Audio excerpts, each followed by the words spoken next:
walii wajjin kutaa kana dubbisna namni hundumtuu sagalee isaa baasii nafaanaa dubbisu. Waaqayyo gooftaan garuu namticha waamee eessa jirta jedhee Radeebina kutichuma kaasnee dubbisna. Waaqayyo gooftaan garuu namticha waamee eessa jirta jedhee kutaama kana walii wajjiniin ilaalla. Mata duree eessa jirtaa jedhu waliin fayyadamna. Mee nama simbiraa harkaan qabaa eessa jirtaa jedhanii. Kutaan kun beekamaadha. Dhimma Addaamiif Hewaaniidha. Akkasuma dhimma isaa bara durii ka'ee hattee ta'ee bof. Akkasuma dhimma isaa abbaa iddoo jannata Eden keessa isaanii uumee kaa'ee Yesuus. Waa afurtu jira kutaa kana keessa. Tokko Waaqayyotu jira. Lammaffaa Addaamiif Hewaan. Sadaffaa bofatu jira. Arfaffaa bakkuma isaanii jiraatantu jira. Dhimma afurtu jira asiyaa. Dhimma afurii kana keessa waa arfan kana keessa wanta tokkotu waan Waaqayyo kaa'eetu waan Waaqayyo kaa'e kana keessa bade. Isa Waaqayyo kaa'eetu isa Waaqayyo kaa'e keessa bade. Agaarta isa Waaqayyo kaa'eetu isa Waaqayyo kaa'e keessa bade. Maal kaa'e Waaqayyo? Jannata Eden keessa eenyuun kaa'e? Addaamiif Hewaaniin kaa'e. Jannaticha immoo maaltu qopheesse? Maaltu kaa'e? Waaqayyotu kaa'e. Jannati kana keessa kan galan boqonnaadhaaf, jannata kana keessa kan galan haala galfiidhaaf, jannata kana keessa kan galan ulfinaaf, jannata kana keessa kan galan boqonnaadhaaf kan isaanii galan. Haa ta'u garuu akka yaadaman ta'uu dadhabuudhaan waan sana kee abadan. Kutaama kanarra dhaabbadheen dhimma kan keenyaa wajjin wal qabatu waa xiqqoo dubbadha. Yeroo tokko eessa ta'edhamee namni gaafatamu tokko nama badi yookiin nama miliqe yoo immoo nama dhokate kana gidduutti kan jiru miti eessa ta'edhamee gaafatamu. Nama mul'achaa jiru eessatti jedhamu. Nama argamaa jiru nama taasaa jirtu eessatti jettee gaafattu. Namni eessatti gaafattu nama akkamii? Nama yookiin badi. Eeshi nama yookiin badurra immoo darbee miliqee jiru. Waan miliqe waan fuula kee duratti hin argamu.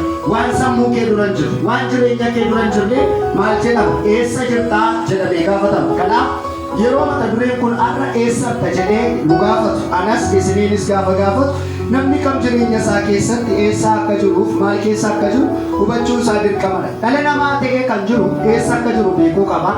Maal keessa akka jiru immoo darbee maaliif akkuma iddoo sana keessallee jiru beekuu ni qaba. Kutaan kun namoota badaniidhaaf yookiin namoota dhokataniif yookiin namoota miliqaniif eessatti jedhamaan jedha. Wanti nama miliqsu wanta baay'eetu jira. Namni waa lamaaf miliqa. Tokko badii hojjetee miliqa. Lama qajeelfama cabsee miliqa. Fayyaama ka'ee utuu badii hin balleessin fayyaama ka'ee utuu badii balleessuurra immoo darbee qajeelfama cabsii hin miliqu nama. Sinii galee namni waan ta'e gaafa godheetu miliqa. Eessa? Fuula namaa duraayyuu. Fakkeenya tokkoon isinitti nama ta'ee kan jiru yoo makaanee akka hawaasa kana keessatti namni jallina gaafa hojjetu yookiin gaafa waan namaa hatu yookiin gaafa nama arrabsu seerriin barbaada taanaan seera dura dhaabachuun barbaadu. Maal godhan? Fuula seeraa kana duraan madandee dhokata. Gara kan biraatti nan geessinaa. Namni kam seera duraan dhokachuu kan dandeenye beekamaadha. Garuu miliquudhaaf yaada. Nama duraa gaafa waan ta'e tokko godhanii miliqu yookiin gaafa waan ta'e tokko balleessanii miliqu. Waaqa duraa akkuma kana akka kan namaa namni yeroo kam waaqa duraa miliqa waa lama keessa dhaabate. Tokko yeroo qajeelfama maal godhu miliqa, yeroo qajeelfama cabsee miliqa. Lammaffaa yeroo waan ta'e balleessee miliqa. Hewaan kan isaan miliqaniif jannata Eden keessa waa lamaan kana turre jira. Tokko qajeelfama cabsan. Qajeelfamni Addaamiif kenname jira. Qajeelfamni Hewaanitti kenname jira. Addaamiif Hewaan qajeelfama isaan jannata Eden keessa ta'an walakkaa mukeetii kanaa guutummaa baay'ee kee'aa waa tokkotti agarsiisa. Isa kanarraa hin nyaatinaa. Yoo isa kanarraa nyaattan maal taatu? Hin duutu.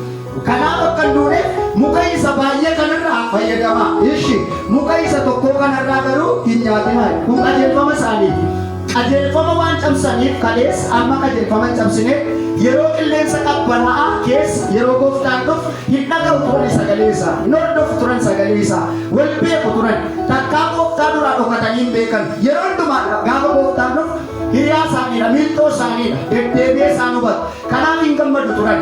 Guyyaa ta'e garuu qajeelfama cabsanii ka'anii qajeelfama cabsuurra ka'anii bu'aa qajeelfama cabsuu isaanii qullaa ta'anii ka'anii eessa dhaqan? Fuula Waaqayyoo duraa dhokatan. Deebi'ee dhufe akka mala isaatii, deebi'ee dhufe akka jireenya isaanii ilaaluudhaaf. Gaafa dhufe garuu Addaamiif Hewaan iddoo kaa'aman hin jiran. Kanaaf miliqanii jiru. Maal ta'anii miliqan?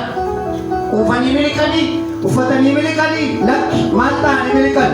Qullaa lallabni seexanitti lallab raajii seexanitti raaj dhagaanii miliqan kottu kan laqamoo kanaan anta kana dhagaa akka tokko waaqa duwwaanni kan mul'ata namatti himu seexanni mul'ata namatti himu mul'anni seexanaa mul'anni waaqayyo lachuuyyuu raawwata isa kamtu dafee raawwata isa kan seexanaa baay'ee dafee raawwata yeroon akkas isiniin jedhu inni kan waaqayyo raawwatu miti inni kan waaqayyo turee dhufu garuu nama gammachiisa inni kan seexanaa turee dhufu dafee raawwata garuu barabaraan nama gaddisiisa barabaraan ba'aa nama rakaa barabaraan dhiphina ulfaataa nama rakaa maal jedhee itti raaje seexan maal jedhee itti dubbatee boofu addaamiif waan itti raaje akkamii dubbata tokko ija keessattu maattaa banamaay ijichi banamuu hin dhiisneen banameera inni baname kun garuu ija ulfinaa argu miti ija qullaa argu ta'e adana naman harka kee ol kaase ganama kanaa kaasee iddoon ati jirtu iddoo waaqayyoon mijatu haa ta'u.